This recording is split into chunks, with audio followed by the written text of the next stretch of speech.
Spider-Man, X-Men, Blade, Catwoman, Kick-Ass, Thor, Batman ou encore Avengers, le succès des super-héros au cinéma aujourd'hui ferait presque oublier qu'ils viennent tous d'un univers commun, le comic book.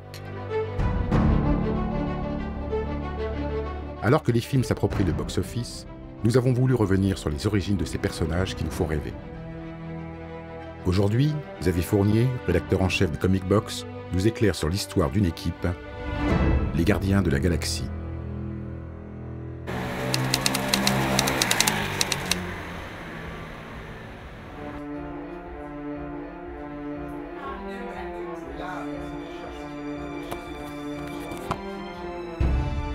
Les Gardiens de la Galaxie, c'est une série assez bizarre, dans le sens où elle a complètement évolué pratiquement à chaque décennie, et les personnages qu'on connaît aujourd'hui n'ont absolument rien à voir avec les personnages tels qu'ils étaient à la fin des années 60. Marvel avait un déficit en personnages, on qualifie ça de personnages cosmiques, c'est-à-dire qu'en dehors du surfeur d'argent, il y avait très peu de personnages qui vivaient dans les étoiles, là où le concurrent, DC Comics, avait des personnages comme Green Lantern. Arnold Drake, c'était quelqu'un qui venait de la concurrence, qui avait travaillé chez DC Comics et qui s'est beaucoup inspiré, quand il a créé sa première version des Gardiens de la Galaxie, d'une équipe qui s'appelle la Légion des super-héros, qui se passe un millier d'années dans le futur, où ils ont tous un super pouvoir particulier, et en gros, il a pris cette histoire-là et il l'a adaptée au côté un peu plus désespéré de Marvel. Et le dessinateur, donc Gene Colan, lui, il est un peu plus connu pour avoir dessiné pendant des années la série Daredevil. Et puis une autre série qui s'appelle Tomb of Dracula, qui était un petit peu sur les vampires. Ils ont eu cette idée de lancer une équipe qui opérait à l'origine au prochain millénaire, qui sont les derniers survivants de branches de l'humanité. Il y a un Saturnien, un Vénusien. La Terre a colonisé le système solaire, et à la suite d'une invasion extraterrestre, il ne reste plus que quelques survivants de ces autres mondes humains. Et ils s'unissent pour faire de la résistance et libérer la Terre. Ils ont fait un épisode, et ça a complètement disparu de la mémoire collective de Marvel. On a laissé ça comme ça. La loi sur le copyright et sur la propriété intellectuelle a changé au milieu des années 70. Donc aujourd'hui, un créateur est plus payé s'il a créé une série pour Marvel, pour DC, pour un éditeur de bande dessinée.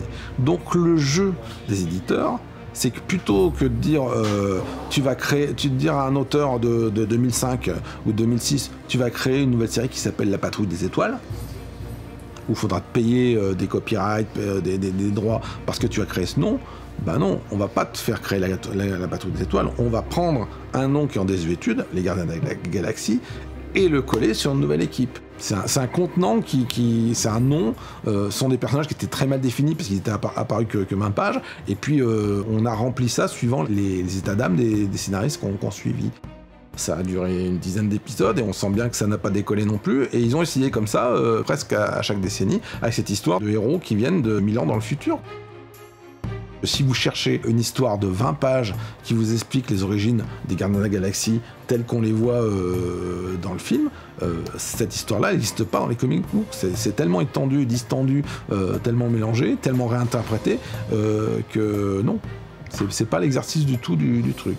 Au début des années 2000, Marvel a fait un effort conscient pour entretenir ces personnages cosmiques, et s'est dit, on va lancer une série qui montre nos personnages cosmiques aujourd'hui, et on va décider que c'est d'une certaine manière la préquelle des Gardiens de la Galaxie. Ces gens qui venaient du futur, on va montrer comment l'équipe s'est fondée de nos jours, et quelle est finalement la première génération de Gardiens de la Galaxie. They call themselves the Guardians of the Galaxy. What a bunch of a-holes. Et ils ont réuni en pêle-mêle, comme si c'était une trousse, un gloubi-boulga ou je ne sais quoi, tous les personnages secondaires qui traînaient, qu'ils pouvaient trouver, qui avaient un peu erré dans les étoiles depuis les années 70, et ils en ont fait une équipe de second couteau. Les Gardiens de la Galaxie, la version BD, tourne autour de Star-Lord, qui donc est un très ancien super-héros cosmique, qui a été plus ou moins le protecteur de l'univers, puis qui s'est planté, qui a disparu à un moment de la circulation, et qui est devenu une sorte de gourou un peu zen, cynique, c'est un peu de « allez-y, mais moi je veux pas trop, c'est bon, j'ai déjà donné ». Who are you? Star-Lord. Who? Well, Star-Lord, man. Legendary outlaw. et qui à un moment, parce qu'il y a une menace qui s'attaque à l'univers, est obligé de rempiler. On monte de toutes pièces une sorte de commando, où il se retrouve avec un raton laveur. Dans sa version originelle, Rocket Raccoon, donc il vivait ses propres aventures, souvent dans des magazines anthologiques ou dans une mini-série en particulier par Mac Mignola. C'est comme si on prenait l'esprit du Capitaine Kirk et qu'on le transposait dans un raton laveur. Rocket, wanted on over 50 charges of vehicular theft and escape from lockup.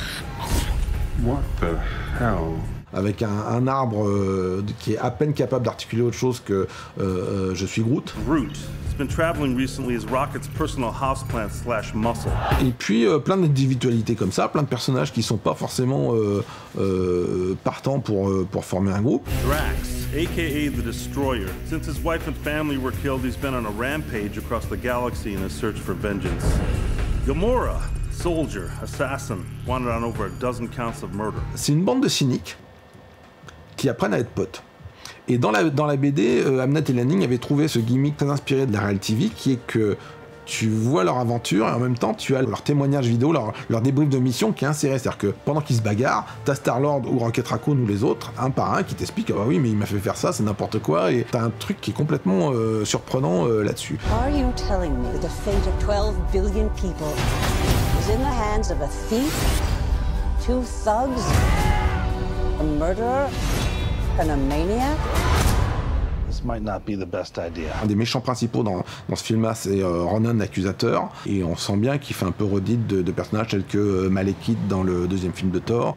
Je pense qu'ils ont mis l'accent sur développer les héros principaux, et pas forcément perdre de temps avec les menaces. Ils ont dû penser que ça allait un peu leur faire de l'ombre. C'est sans doute un petit reproche qu'on peut leur faire, mais l'idée c'est d'installer les personnages. If we don't protect the galaxy, who will? We'll follow your lead. Oh, yeah.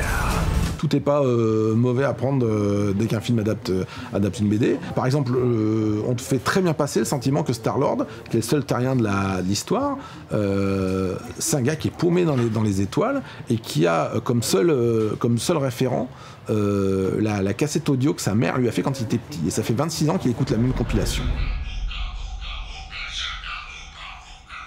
Hey, hey, hey! That's mine. You son of a... Hey! Take those headphones off right now! Et forcément, c'est des trucs ringards des années 80. Et donc, tu comprends qu'il y a une sorte de nostalgie d'un monde dont il se souvient pas non plus forcément. Et ce truc-là passe vachement mieux que le Star-Lord qu'on peut lire dans la BD en ce moment, qui est une sorte moi j'appelle ça des slackers, tu vois, un peu un glandeur, mais il n'y a pas forcément cette empathie-là. Et la version que James Gunn nous donne à l'écran, elle a des éléments qui méritent d'être réinjectés. Donc je pense qu'il y a sans doute de l'inventaire à faire dans les deux sens. I look around, you know what I see? Losers. But life's giving us a chance. To do what? Something good, something bad, a bit of both.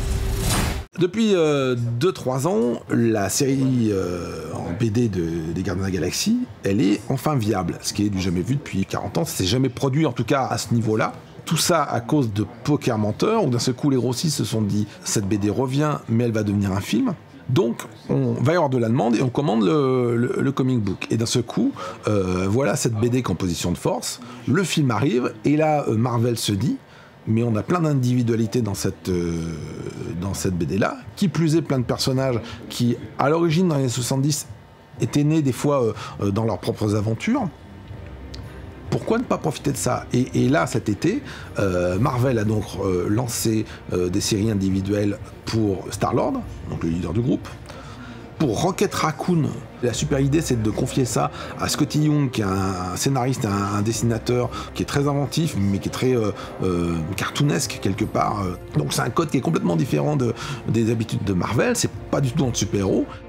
À l'automne, ils vont même ramener les Gardiens de la Galaxie version futuriste, donc le premier concept de 69 qui avait apporté la chose, dans une 4e série. C'est-à-dire que si ça marche, et on va voir si les ventes suivent, mais si ça marche, ça veut dire que les Gardiens de la Galaxie, cette série, ce groupe de personnages qui n'arrivaient pas à se vendre, devient d'un seul coup un secteur qui permet de faire vivre 4 séries parallèles, 4 mensuels parallèles. La BD est montée en puissance en prévision du film, le film est provoqué par la BD, il y a une espèce de cercle vertueux à ce niveau-là qui est assez intéressant et qui, je pense, est le premier cas de figure de cet ordre-là chez Marvel, on va dire.